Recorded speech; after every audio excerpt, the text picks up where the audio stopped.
Nous voici arrivés dans la dernière partie de cette formation. Là, en principe, vous avez déjà une bonne vision de comment faire pour aller mieux, comment faire pour surmonter cette rupture et comment faire pour être une personne qui, en principe, est différente et se sent beaucoup plus à l'aise.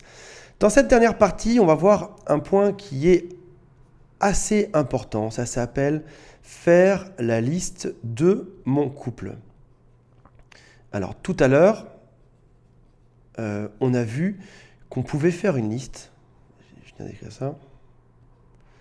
Tout à l'heure, on a fait une liste de toutes les actions qu'on peut faire soi-même, c'est-à-dire passer à l'action. On a vu qu'on pouvait s'occuper d'une ONG, qu'on pouvait aller dans une association, qu'on pouvait partir en vacances, qu'on pouvait se trouver de nouveaux amis, etc. Là, je vous propose un exercice qui est un peu différent, qui est aussi une liste. Donc, comme vous le voyez depuis le début, une bonne partie de la solution aux ruptures, c'est de mettre par écrit. Et là, encore une fois, c'est un exercice dans lequel on va mettre par écrit des choses sur notre couple. Et l'objectif de tout ça, ça va être d'essayer de comprendre tout ce qui s'est bien passé, tout ce qui s'est mal passé, et puis de voir que finalement, on a quand même évolué dans ce couple, on a quand même progressé, et même s'il y a eu des soucis, on a progressé personnellement et psychologiquement là-dedans. Et on va voir aussi que on va pouvoir se débarrasser de toute la partie négative assez facilement. Donc cette liste se compose de 3 colonnes. Dans la première des colonnes, vous allez marquer toutes les bonnes choses. J'écris toujours aussi bien. Toutes les bonnes choses qui se sont passées dans mon couple. Ça va être par exemple tout ce qui fait que mon couple était aussi unique. Ça va être par exemple, je ne sais pas, mon ex, c'était lorsque je sortais avec mon ex dans une soirée, ça se passait très très bien, on adorait aller dans des restaurants, on avait des lieux préférés, etc. Ou alors, je ne sais pas, on avait sexuellement, on s'entendait très très bien. Donc c'est vraiment toutes les choses qui sont uniques et qui ne tiennent qu'à votre couple. Après ça, vous allez aussi, dans cette même colonne, marquer dedans tous les meilleurs moments que vous avez partagés ensemble. Ça va être par exemple qu'il y a 6 mois, vous avez été faire un voyage en Italie et que c'était vraiment génial et que vous avez adoré ça. Et ça fait partie des meilleurs moments de votre couple. Et quand vous repensez à votre couple et aux meilleures choses qui se sont passées, c'est exactement ce qui rentre dedans. Troisième chose que vous allez mettre dans cette colonne, ça va être toutes les qualités de votre ex. Peut-être que votre ex, je ne sais pas, était quelqu'un de très rigolo, était quelqu'un de très sexy, était quelqu'un qui s'habillait bien, était quelqu'un de très compréhensif, j'en sais rien, quelqu'un qui avait une belle voiture. Bref, c'était toutes les qualités de votre ex. Peut-être que votre ex était carriériste ou au contraire, votre ex était, je ne sais pas, une bonne mère, un bon père, etc. Donc vous mettez dedans toutes les qualités. Vous pouvez aussi marquer dedans toutes les choses que votre famille aimait dans votre relation et également tout ce que vos amis trouvaient cool dans votre relation. Peut-être que, je ne sais pas, vous sortiez souvent dans des soirées ensemble et que vos amis vous trouvaient très bien assortis et trouvaient que c'était une bonne chose que vous sortiez ensemble et adoraient ça. Donc là, on voit ici, on met tout ce qui était positif. Dans la colonne d'à côté, on va marquer autre chose, on va marquer tous les problèmes du couple. Donc là, par exemple, ça va être tout ce qu'on pourrait appeler les bugs de votre ex. Ça va être par exemple tous ces soucis. Est-ce que votre ex était quelqu'un d'anxieux, quelqu'un d'énervé, quelqu'un de jaloux, quelqu'un de possessif, quelqu'un qui vous faisait des disputes pour un oui ou pour un non, quelqu'un qui ne savait pas ce qu'il voulait, quelqu'un qui n'avait pas d'emploi, quelqu'un qui était malade, j'en sais rien. Vous mettez dedans tous les bugs de votre ex. Vous mettez aussi là-dedans toutes vos disputes, c'est-à-dire que quand vous réfléchissez à vos plus grosses disputes, vous allez vous rappeler qu'il y a 2 mois de ça, votre ex a jeté toutes vos affaires par terre ou par la fenêtre, que votre ex a brûlé des choses qui vous importaient, votre ex a, je sais pas, vous a agressé physiquement ou verbalement, et c'est des choses qui vous ont marqué. Et vous marquerez aussi dans cette colonne toutes les choses que votre ex n'a jamais fait et que pourtant vous attendiez. Donc c'est par exemple, je ne sais pas, peut-être que vous vouliez avoir un enfant ensemble et puis votre ex n'a jamais voulu, ou peut-être que vous vouliez emménager quelque part et puis ça ne s'est jamais passé, ou peut-être que vous aviez des attentes, peut-être, je ne sais pas, genre il y a eu une occasion spéciale, un mariage ou quoi, et vous pensez que votre ex se comporterait d'une certaine façon, il ne l'a pas fait, il n'a pas été bon là-dessus, ou peut-être que vous demandiez juste un peu plus d'attention au quotidien et votre ex ne l'a pas fait non plus. Vous marquerez aussi dans cette colonne tout ce qui était positif au début et qui ne l'a plus été ensuite. Alors par exemple, ça va être qu'au début, votre ex était très attentionné, mais qu'au final, il ne l'était plus du tout à la fin. Ou alors peut-être que votre ex vous faisait beaucoup rire au début, mais qu'après ça, au bout de quelques mois, ça n'a plus été le cas. Ou peut-être que vous aviez des grands projets de partir en vacances ou d'acheter une maison quelque part, ou je sais pas, tout ce qu'il peut y avoir comme projet commun à un couple, et puis qu'au final, voilà, c'était parti pour le faire au début, vous aviez les mêmes objectifs, mais après ça ne l'était plus. Après ça, ici, dans la troisième colonne, vous allez marquer toutes les choses que vous avez apprises et sur lesquelles vous avez évolué pendant votre couple. Donc ça, c'est l'évolution. Est-ce que, par exemple, au début de votre couple, vous n'étiez pas très doué pour la communication ensemble et puis au final, ça s'est beaucoup mieux passé?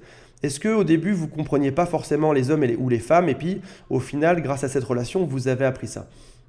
Est-ce que grâce à votre ex, vous avez démarré une nouvelle activité, comme par exemple, je ne sais pas, votre ex était fan de Jiu-Jitsu, et puis du coup, il vous a inscrit là-bas, et puis maintenant, grâce à ça, vous en êtes devenu fan.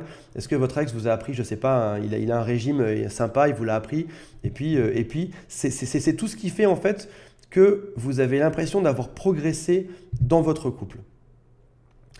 Est-ce que peut-être que vous avez appris une nouvelle langue grâce à votre ex, parce que votre ex était, je ne sais pas, chinoise, japonaise ou allemande ou anglaise, et du coup vous parlez mieux? Est-ce que vous avez appris une nouvelle culture, parce que peut-être que votre ex était d'un pays étranger, et du coup vous avez complètement découvert une nouvelle culture, avec tout ce qui va avec, les nouveaux plats, nouvelles religions, etc. Donc tout ça, on le marque dedans. Grâce à ça, en principe, vous avez... Donc prenez votre temps, ne faites pas ça à la légère, mais mettez-vous pendant 1 heure ou 2 dessus. N'hésitez pas même à faire ça en plusieurs jours. Peut-être que vous allez commencer à faire ça un mardi et puis que il va vous falloir 1 jour ou 1 semaine ou 1 mois pour remplir cette liste. Mais en tout cas, ça va vous permettre d'avoir vous-même une bonne vision sur votre couple. C'est-à-dire toutes les choses qui étaient positives, toutes les choses qui étaient négatives et toutes les choses sur lesquelles vous avez évolué. Et grâce à ça, vous aurez une assez bonne vue, c'est une espèce de roadmap, c'est une espèce de carte sur votre couple avec tout ce qui allait bien, tout ce qui allait mal et puis tout ce qui a évolué dans le temps.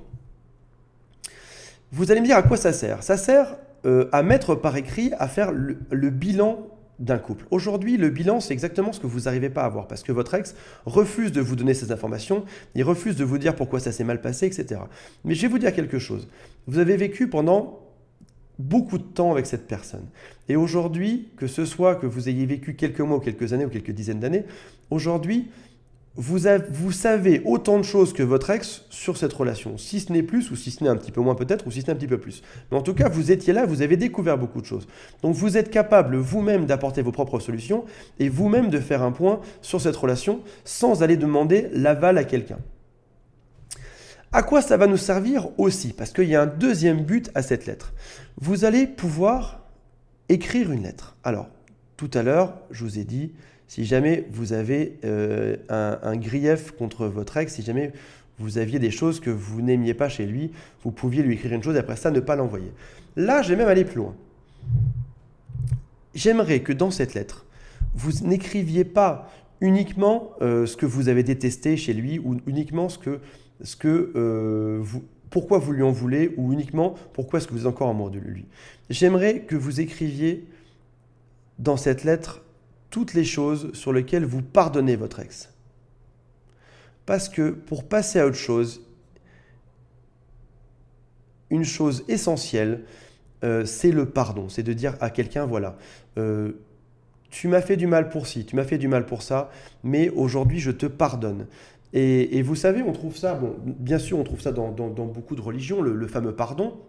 Le fameux, voilà, si tu mets une baffe, qu'est-ce qu'il faut faire? C'est il faut tendre l'autre joue, etc. Mais on ne peut vraiment surmonter une rupture, on ne peut vraiment passer qu'à partir du moment où on a fait le pardon à l'autre. Et ok, peut-être que l'autre vous a fait du mal, peut-être que l'autre a été égoïste, peut-être que l'autre aurait dû vous faire plein de choses. Mais le jour où vous arriverez à le pardonner pour tout ça, ce sera le début d'une nouvelle vie pour vous. Alors, dans cette lettre, bien sûr, vous pouvez marquer d'autres choses. Vous pouvez marquer, je te remercie. Vous pouvez marquer que vous le remerciez pour toutes les choses bien qu'il y a eu. Vous pouvez lui dire que il s'est aussi passé des choses négatives dans cette relation. Mais j'aimerais surtout que vous terminiez par ça. C'est le point, à mon sens, qui est vraiment le plus dur. Et quand je parle de ça en coaching, les élèves me disent, mais comment est-ce que je pourrais pardonner à cette personne que je déteste aujourd'hui? Je leur dis, bah, écoute, essaye, tente, et puis après ça, on va voir. Et lorsque les gens le font, après ça, ils reviennent me voir et me disent, bah, écoute, ça m'a fait un bien fou d'arriver à le pardonner. Je me suis senti beaucoup mieux après. Alors, bien sûr, des fois, on n'y arrive pas. Des fois, c'est compliqué. Parfois, on fait des rechutes. C'est-à-dire que parfois, on peut pardonner une partie du mal qu'on a eu, mais on n'arrive pas à pardonner 100%. Donc peut-être en gros, des fois on arrive à pardonner genre 25% du mal qu'on a reçu, etc. Mais il y a quand même 75% encore qui reste et qu'on n'arrive pas à pardonner. En tout cas, ne serait-ce que pardonner le début de quelque chose, c'est déjà une bonne chose. Et puis après ça, c'est le temps qui fera la suite et c'est ce qui fait que eh ben, si on attend suffisamment longtemps, on arrivera à pardonner à la fin 100% des choses qui sont passées dans ce couple. Et puis, grâce à la liste qu'on a fait précédemment, on va aussi pouvoir voir que ben voilà, il n'y a pas eu que du négatif dans cette relation. Il s'est aussi passé des choses, on a aussi découvert des choses, on a aussi évolué sur certaines choses. Et puis ben voilà, on peut après ça passer à autre chose parce que ça fait partie du processus de guérison.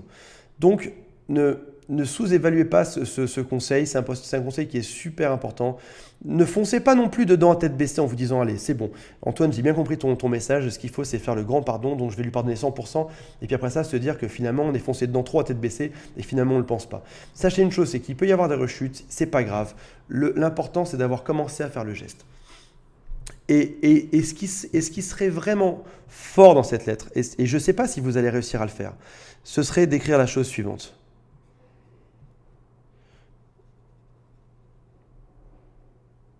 J'écris toujours aussi bien. Je te remercie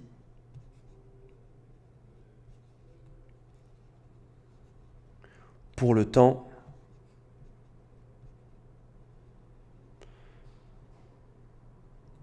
que nous avons passé ensemble. Parce que, alors ça, ce sera vraiment l'étape ultime, ce serait de, malgré la rupture, malgré tout ce qui s'est passé, malgré toutes les choses négatives, ce serait de remercier votre ex parce que si vous l'aimez autant aujourd'hui, si vous êtes encore autant attaché à cette personne, c'est parce que vous avez aimé passer du temps avec cette personne. Une fois que cette lettre est faite, idéalement, alors pour cette fois-ci, je vous recommande de l'écrire sur une feuille de papier. Et non, je sais ce que vous pensez. Je sais que vous vous dites, je vais envoyer cette lettre à mon ex et ça va être une très bonne chose et il va enfin résoudre ça et il va comprendre quelque chose. Non, j'aimerais que cette lettre, après ça, vous la brûliez.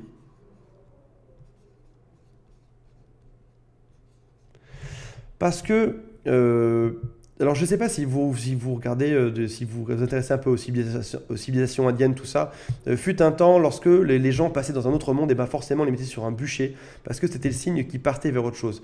Si vous ne voulez pas la brûler, vous pouvez aussi bien la déchirer, la mettre à la poubelle, etc. Et dans votre tête, ce sera vraiment le signe que vous êtes passé, ce sera votre rituel de passage vers autre chose. Dans ce rituel, vous pouvez inclure d'autres choses. Par exemple, vous pouvez, je vous parlais tout à l'heure de jeter ses affaires ou de vous en débarrasser. Alors attention, moi, je ne parle pas de rituel satanique, etc. Hein. Attention, on est vraiment loin de ça. Hein. Je parle juste de vous trouver un rite qui fait que dans votre tête, vous allez pouvoir passer à autre chose. C'est-à-dire quelque chose qui, quand vous allez vous en rappeler, vous allez vous en rappeler parce que voilà, c'est fini, vous êtes vraiment passé à autre chose. Et vous aurez effacé à ce moment-là toutes les traces de votre ex et vous l'aurez remercié d'avoir passé un bon temps avec lui. Alors vous allez me dire, oui mais si j'ai envie de me mettre avec mon ex, comment est-ce que je fais? Là, attention encore une fois, on est dans une optique de se remettre d'une rupture, on est dans l'optique de passer à autre chose, on est dans l'optique de si jamais mon ex revient, on va refaire ensemble une autre relation, une relation qui n'aura rien à voir avec celle qu'on a déjà eue. Donc votre relation d'avant est bel et bien morte. Et ça, c'est vraiment quelque chose qu'il faut intégrer au maximum. J'espère que vous avez compris tout ça. Juste une dernière petite phrase sur votre nouvelle vie. Est-ce qu'il vaut mieux être seul ou en couple? Parce que les gens me disent, alors voilà, qu'est-ce qu'il faut que je fasse? Est-ce qu'il faut que je rencontre d'autres personnes ou pas? Est-ce que ce serait une bonne chose?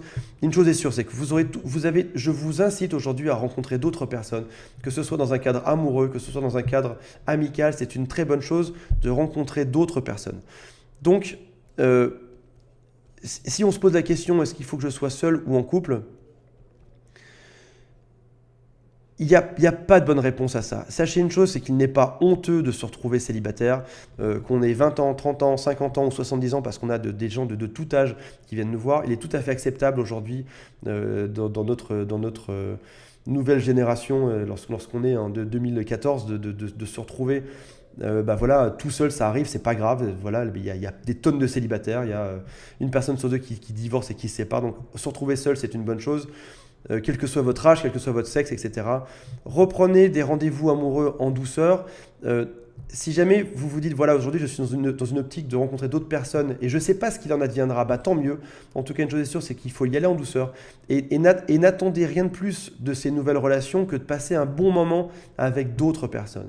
Et il y a une seule chose, et c'est là-dessus que j'aimerais conclure, il y a une seule chose à garder en tête, c'est qu'aujourd'hui, la personne la plus importante au monde, c'est vous. Donc j'aimerais que vous preniez soin de vous. J'aimerais que vous fassiez toutes les actions possibles pour aller mieux, pour être au top, car vous êtes une personne formidable. Et je suis sûr que cette rupture sera vite passée, que vous allez rapidement vous en remettre. Et dans tous les cas, prenez votre temps, n'essayez pas de forcer les choses, mais gardez en tête cette chose, c'est que la personne à respecter aujourd'hui et à prendre soin, c'est vous et c'est personne d'autre. C'est surtout pas votre ex, c'est pas vos amis ou j'en sais rien, c'est vous, votre priorité numéro 1. Voilà, à très bientôt pour une nouvelle formation. Au revoir.